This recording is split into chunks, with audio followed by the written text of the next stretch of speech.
ఈ ఆధ్యాత్మిక జ్ఞానము, భగవద్గీత, భాగవతం ఇలాంటి చదువుతూ పోతే ఎక్కడ పిల్లలు సన్యాసులైపోతారో, ఫ్యామిలీ లైఫ్ అనేది ఉండదు, ఎంజాయ్‌మెంట్ ఉండదు అనేసి చాలా కంగారు పడుతూ ఉన్నారండి.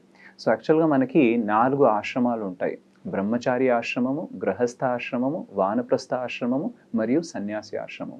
సో, భగవద్గీత చదివే ప్రతి వ్యక్తి సన్యాసి అవ్వాలని ఏం లేదండి. బ్రహ్మచారినే అవ్వాలని ఏం లేదు. పెళ్లి చేసుకోకుండా ఉండాలి, ఫ్యామిలీని వదిలిపెట్టాలనేది ఏం లేదు. సో, అది మనము మన ఉద్దేశాన్ని బట్టి, మన సర్వీస్‌ని బట్టి మనం అది డిసైడ్ అనేది అవ్వచ్చు. సో, మొట్టమొదటిగా థింగ్ ఏంటంటే భగవద్గీత భగవంతుడు శ్రీకృష్ణుడు అర్జునుడికి చెప్పాడు. అండ్ అర్జునుడు గృహస్థ. అంటే ఆయన మ్యారేజ్ అయిపోయింది. ఆయనకి పిల్లలున్నారు. అయితే భగవద్గీత చదివిన తర్వాత కూడా అంటే విన్న తర్వాత కూడా తను తన భార్యని వదిలిపెట్టలేదండి. సో, అలాంటప్పుడు మనం భగవద్గీత చదివితే ఫ్యామిలీని వదిలిపెట్టాలనే అపోహలో ఉండకూడదు. సో, ఎవరైనా భగవద్గీత అనేది చదవచ్చు. మనం ఆల్రెడీ ఏదైతే మన జీవితంలో చేస్తున్నామో దాన్ని ఇంకా బాగా ఎలా చేసుకోగలము? ఇంకా విశ్వంలో ఉండే సిద్ధాంతాల్ని మనం తెలుసుకొని మన జీవితాన్ని ఇంకా బాగా ఎలా చేసుకోగలమన్నది మనకి భగవద్గీత అనేది చెప్తుంది. మనం బ్రహ్మచారి అవ్వాలంటే అవ్వచ్చు, లేదా మనం గృహస్థలాగా పెళ్లి అనేది చేసుకోవచ్చు. దాని తర్వాత 50 దాటాక వానప్రస్థ ఆశ్రమం తీసుకోవచ్చు. దాని తర్వాత సన్యాసి అవ్వచ్చు. మన బాధ్యతలన్నీ తీరిన తర్వాత. బాధ్యతలని పక్కన పెట్టి మీరు భగవంతుడిని పట్టుకోండి అని భగవద్గీత చెప్పట్లేదండి. ఒక రకంగా చెప్పాలంటే అర్జునుడు అదే చేద్దాం అనుకున్నాడు. నాకు ఈ యుద్ధం వద్దు, ఇదంతా ఏమొద్దు, నేను సన్యాసి అవుతాను అని అన్నారు. కానీ భగవంతుడు ఏం చేశారు? లేదు లేదు అది నీకు కరెక్ట్ కాదు. నువ్వు క్షత్రియుడివి, నువ్వు గృహస్థవి కాబట్టి నువ్వు యుద్ధం చేయాలని చెప్పారు. సో, భగవద్గీత చదివితే బాధ్యతల నుంచి పారిపోరండి. యాక్చువల్‌గా బాధ్యతల నుంచి ఎవరైతే పారిపోతున్నారో వాళ్ళని తీసుకొచ్చి సరైన బాధ్యతలో పెడుతుందనమాట భగవద్గీత. సో, అందుకనే మనం ఇటువంటి అపోహలో ఉండకూడదు. కొందరు అంటారనమాట, లేదు అక్కడికెళ్తే వేషభాష మొత్తం మార్చేయాలి అని అంటారు. అయితే ఇప్పుడు మనం మార్చట్లేదండి. ఒక రకంగా చెప్పాలంటే మన సంస్కృతి వైపు మనము తిరిగి వెళ్తున్నామనమాట. ఇప్పుడు పాశ్చాత్య సంస్కృతి రావడం వల్ల మన వేషభాష అనేది మారింది. సో, మనం ఇస్కాన్‌లో గాని లేదా ఏదన్నా వైష్ణవ సాంప్రదాయంలో మనం వచ్చినప్పుడు వేషభాష మారుతుంది అంటే యాక్చువల్‌గా ఆ మార్పు అనేది మన మూలాలకి తీసుకెళ్తుంది గానీ, మన మూలాలకి విరుద్ధంగా తీసుకెళ్ళట్లేదు.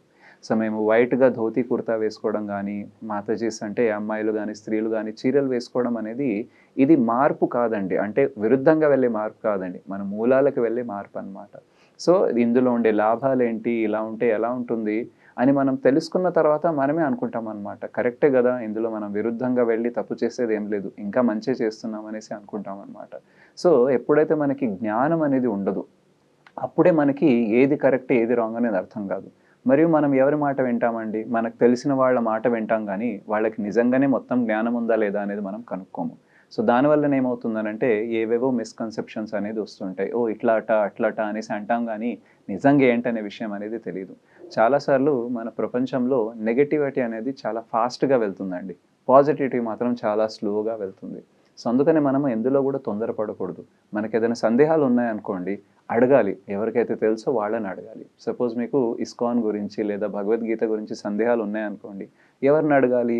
మీ పక్కింటి వాళ్ళని లేదా మీ రిలేటివ్స్‌ని, మీ ఫ్రెండ్స్‌ని అడగాలా? లేదు. ఎవరైతే ఇస్కాన్‌లో ఉన్నారో, ఎవరికైతే భగవద్గీత జ్ఞానం ఉందో వాళ్ళని అడగాలి. అప్పుడేమవుతుందంటే తెలుస్తుంది. ఓహ్! నేను ఈ జ్ఞానం తీసుకుంటే నా ఫ్యామిలీని వదిలిపెట్టాల్సిన అవసరం లేదా? అంతా నేను చక్కగా వెళ్ళవచ్చా అనేసి మనకే ఊరట అనేది వస్తుందనమాట. సో, శ్రీల ప్రభుపాదులు వారు అంటే ఇస్కాన్ సంస్థాపక ఆచార్యులు ఎవరైతే ఉన్నారో ఆయన చెప్పారనమాట. మీరు ఇల్లుని వదిలిపెట్టవలసిన అవసరం లేదు. ఒక రకంగా భగవంతుడిని మీ ఇంటికి తీసుకురండి అనేసి నేను చెప్తున్నాను అన్నారు. ఎందుకంటే మనం అందరము భగవంతుడికి చాలా దూరంగా బతుకుతున్నామండి. ఏదో మనం అప్పుడప్పుడు గుడికి వెళ్తాము, ఏదో దక్షిణ ఇస్తాము, ఏదో దానం చేస్తాము, పండగలకి, పబ్బాలకి భగవంతుడిని గుర్తు చేసుకుంటాం. కానీ అంత మాత్రంతోనే సరిపోదు. మనము భగవంతుడిని ప్రతి నిత్యం గుర్తుపెట్టుకోవాలి. తన ఉపదేశాలు ఏదైతే ఉన్నాయో వాటిని మనం అనుసరించాలనే జ్ఞానం మనకి ఉండాలండి. అప్పుడేమవుతుందనంటే మనం అందరం కలిసికట్టుగా ఉండవచ్చు. సో, ఫ్యామిలీని వదిలిపెట్టాల్సిన అవసరం లేదు. కానీ అసలు భగవద్గీత జ్ఞానం వస్తే ఈ ప్రపంచం మొత్తమే మన ఫ్యామిలీ అయ్యే అవకాశం ఉందన్నమాట. సో, ఇది రెస్పాన్సిబిలిటీస్ నుంచి దూరం వెళ్ళే జ్ఞానం గాదండి. మన రెస్పాన్సిబిలిటీస్ ఏంటో మనకి గుర్తు చేసి వాటిని ఇంకా సక్రమంగా మనం చేసేలాగా మనకి హెల్ప్ చేసే శాస్త్రం అండి ఇది. సో, అందుకనే ప్రతి ఒక్కరు భగవద్గీత అనేది చదవాలి. అండ్ ఒకవేళ మీకు అర్థం కాకపోతే ప్రామాణిక గురువుల ఆధ్వర్యంలో సందేహాలు అడిగి అని తెలుసుకోవచ్చనమాట. మనకి భగవద్గీతలోనే చెప్తారు 4.34లో ఏదైతే ఈ జ్ఞానం ఉందో రైట్? ఈ జ్ఞానంని మనం ఎలా తీసుకోవాలి అంటే తద్విద్ధి ప్రణిపాతేన పరిప్రశ్నేన సేవయ ఉపదేక్షంతి తే జ్ఞానం జ్ఞానినస్తత్వదర్శినః.